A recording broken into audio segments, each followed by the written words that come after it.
بسم اللہ الرحمن الرحیم، بسم اللہ وحدہ والصلاۃ والسلام علی رسول اللہ، اما بعد۔ ایک بھائی نے سوال پوچھا ہے کہ مفتی صاحب،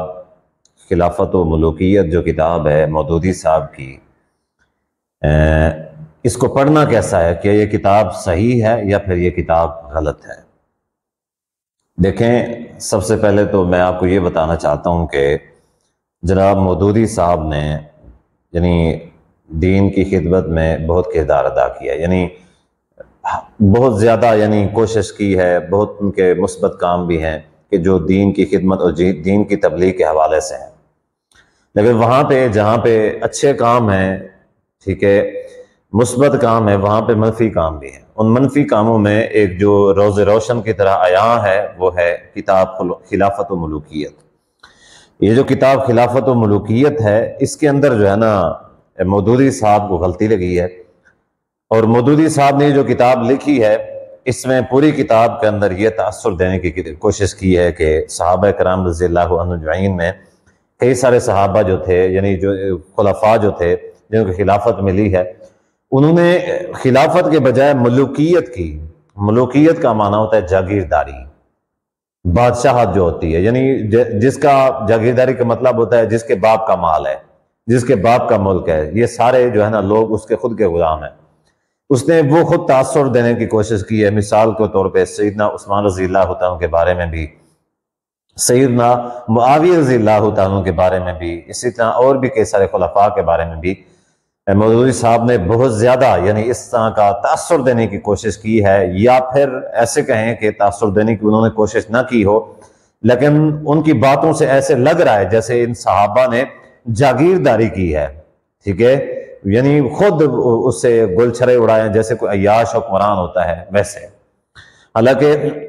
یا تو مودودی صاحب سے اس حوالے سے کوئی غلطی سرزد ہوئی ہے، انجانے میں ہم یہی حسن ظن رکھتے ہیں کہ مودودی صاحب سے کوئی غلطی ہوئی ہے۔ دوسرا، ہم آپ کو یہ بھی بتا دیں کہ آج کل یہ جو کتاب خلافت و ملوکیت ہے،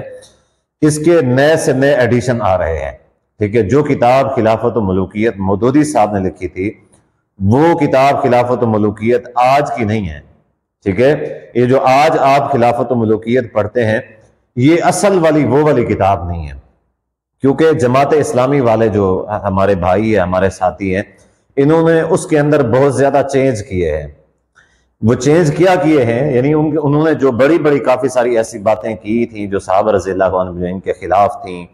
ٹھیک ہے، ان میں کافی ساری باتوں کو جو ہے نا انہوں نے حذف کر دیا ہے، آہستہ آہستہ کافی سارے ایڈیشن میں آہستہ آہستہ حذف کیا ہے، اور کافی ساری باتیں جو ہے نا ابھی بھی باقی ہیں جن کو حذف کرنا ضروری ہے، جو کہ اچھی بات ہے، انہوں نے حذف کیا ہے، ٹھیک ہے۔ لیکن اس سے زیادہ اچھی بات یہی تھی کہ اس کو جو باتیں انہوں نے حذف کی ہیں ان کو حذف نہ کرتے، ان کو خلافت و ملوکیت کے اندر باقی رکھتے، ٹھیک ہے۔ ساتھ میں یہ نشاندہی کر دیتے کہ یہ جو بات ہے مودودی صاحب کی، یہ بات جو ہے نا یہ غلط ہے، یہ قابل اعتبار نہیں ہے، اس میں غلطی لگی ہے، جو بھی ہے ایسا نشاندہی کر دیتے۔ ساتھ میں یہ ہے کہ وہ اس چیز کو حذف نہ کرتے۔ اس کا فائدہ یہ تھا، جن لوگوں نے خلافت و ملوکیت نہیں پڑھی نا پہلے، اب پڑھ رہے ہیں، ان کو پتہ ہوتا کہ مودودی صاحب نے کیا کیا لکھا ہے، ٹھیک ہے۔ اور ساتھ میں ایک تو یہ ہے کہ اصل کتاب جو ہے وہ موجود رہتی، مصنف کی جو اصل جو تحریف ہے وہ موجود رہتی، مصنف کے ساتھ خیانت نہ ہوتی، ٹھیک ہے، جو اس نے لکھا ہے وہ پورے کا پورا موجود ہوتا۔ دوسرا یہ ہے اس کا فائدہ کہ ساتھ میں حذف کرنے کے بجائے یہ بتا دیا جاتا کہ یہ بات غلط ہے مودودی صاحب کی، یہ بات بھی غلط ہے۔ اب ظاہر ہے کہ مودودی صاحب نے جو کتاب لکھی ہے، اب بھی یہ جو نیا ایڈیشن ہے، اس نئے ایڈیشن کے اندر بھی صفحہ 318 320 کے اندر مودودی صاحب کی وہ والی باتیں موجود ہیں جس میں مودودی صاحب کہتے ہیں کہ یہ جو انہوں نے جن کے حوالہ جات پیش کیے ہیں، جن مورخین کے تاریخ میں سے حوالہ جات پیش کیے ہیں، ٹھیک ہے، تو اس کے بارے میں مودودی صاحب نے یہ کہا ہے کہ اگر یہ جو کئی سارے ایسے غیر معتبر راوی ہیں، مجروح راوی ہیں، اگر ان کی روایات کو چھوڑ دیا جائے، اگر مجروح راوی جو ہیں ان کی روایات کو چھوڑ دیا جائے، اس وجہ سے کہ یہ تو مجروح ہیں، ان کی روایات کی، ان کی بات کی کوئی حیثیت نہیں ہے، تو وہ مودودی صاحب خود مانتے ہیں کہ پھر تو 90%، ٹھیک ہے، 9/10 جو تاریخ ہے، کم از کم وہ کہتے ہیں 9/10 جو تاریخ ہے، یہ ساری کی ساری جو ہے نا یہ چھوڑنی پڑے گی، ٹھیک ہے۔ تو گویا کہ وہ خود اس بات کو مانتے ہیں کہ ان کی جو کتاب ہے وہ دار و مدار ہی جو ہے نا اس جو ہے نا 9/10 جو تاریخ ہے اس کے اوپر ہے، ٹھیک ہے۔ وہ جو 1% ہے نا 1% یا ایسے 10% آپ کہہ لیں، 2 میں سے 10واں حصہ یا 10% جو تاریخ ہے اس کے اوپر دار و مدار نہیں ان کی کتاب کا، بلکہ ان کی کتاب کا دار و مدار اس 9% تاریخ کے اوپر ہے، یعنی 90% تاریخ کے اوپر ہے جو مجروح راویوں کی جھوٹی باتیں ہیں، ٹھیک ہے۔ تو اس وجہ سے اس کتاب کو میرے خیال میں پڑھنا نہیں چاہیے۔ اگر کوئی اس کتاب کو پڑھنا بھی چاہتا ہے تو وہ پڑھ سکتا ہے، لیکن اس کے جواب میں کتاب لکھی ہے حافظ صلاح الدین یوسف مفسر قرآن رحمہ اللہ، گزرے ہیں، بہت بڑے عالم دین تھے، اللہ تعالیٰ ان کی قبر کے اوپر کروڑوں رحمت نازل فرمائے۔ ان کی کتاب ہے خلافت و ملوکیت کی تاریخی و شرعی حیثیت، انہوں نے بڑی بہترین کتاب لکھی ہے۔ ان کی ایک ایک بات جو ہے نا ایک ایک بات کا یعنی قرآن و سنت کی روشنی میں اور مدلل تاریخ جو صحیح تاریخ تھی اس کے جواب میں۔ اب مودودی صاحب کے پاس چونکہ اتنا علم نہیں تھا، ٹھیک ہے، تو اتنا علم نہ ہونے کی وجہ سے ان کے پاس جو بات آئی، جو ان کو لگا، جو ان کے مقاصد تھے، انہوں نے لکھ دیا ہے۔ لیکن ظاہر ہے کہ ان کا جو مقصد تھا اس مقصد کے اوپر انہوں نے کتاب لکھی اور اس مقصد کو ثابت کرنے کی کوشش کی۔ لیکن جو دوسرے علماء تھے، کاؤنٹر نیریٹو والے علماء،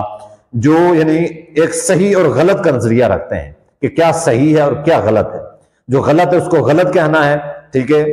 اس کو غلط ثابت کرنا ہے، جو صحیح ہے اس کو صحیح ثابت کرنا ہے۔ اب جو علماء اس نظریے والے ہیں انہوں نے پھر اس کا جواب دیا ہے اور اس کا یعنی واضح انداز میں رد کیا ہے۔ جو تاریخ یعنی یہ کتاب مودودی صاحب کی کتاب خلافت و ملوکیت پڑھتا ہے نا، اس کو چاہیے کہ وہ مولانا صلاح الدین یوسف رحمہ اللہ ان کی کتاب جو ہے نا تاریخ خلافت و ملوکیت کی تاریخی و شرعی حیثیت، انہوں نے تاریخ کے روح سے بھی اس کو غلط ثابت کیا ہے اور شریعت کے روح سے بھی ان کی ساری باتوں کو جو ہے غلط ثابت کیا۔ مثال کے طور پہ میں پڑھ رہا تھا جس میں انہوں نے خلافت کی کئی ساری شرائط جو ہے نا خلیفہ کی بیان کی ہیں، جو میرے خیال سے کوئی ایک بھی قرآن و سنت کی یعنی جو دلائل دی ہیں اس کے طور پہ جو نشانیاں بیان کی ہیں، جو شرطیں بیان کی ہیں، ان میں سے ایک شرط بھی، کئی ساری شرطوں میں کوئی ایک شرط بھی قرآن و سنت سے ثابت نہیں ہو رہی، یعنی انہوں نے کھبی سجی ماری ہیں، کھبی سجی دلیل باندھی نہیں رہی تھی، انہوں نے بلا وجہ بے بنیاد دلیلیں اور مطلب کچھ اور نکال کے، یعنی شاید میں نہیں یہ کہتا کہ جان بوجھ کے انہوں نے ایسا کیا، لیکن ان کو غلطی لگی ہے، اللہ تعالیٰ ان کو معاف فرمائے۔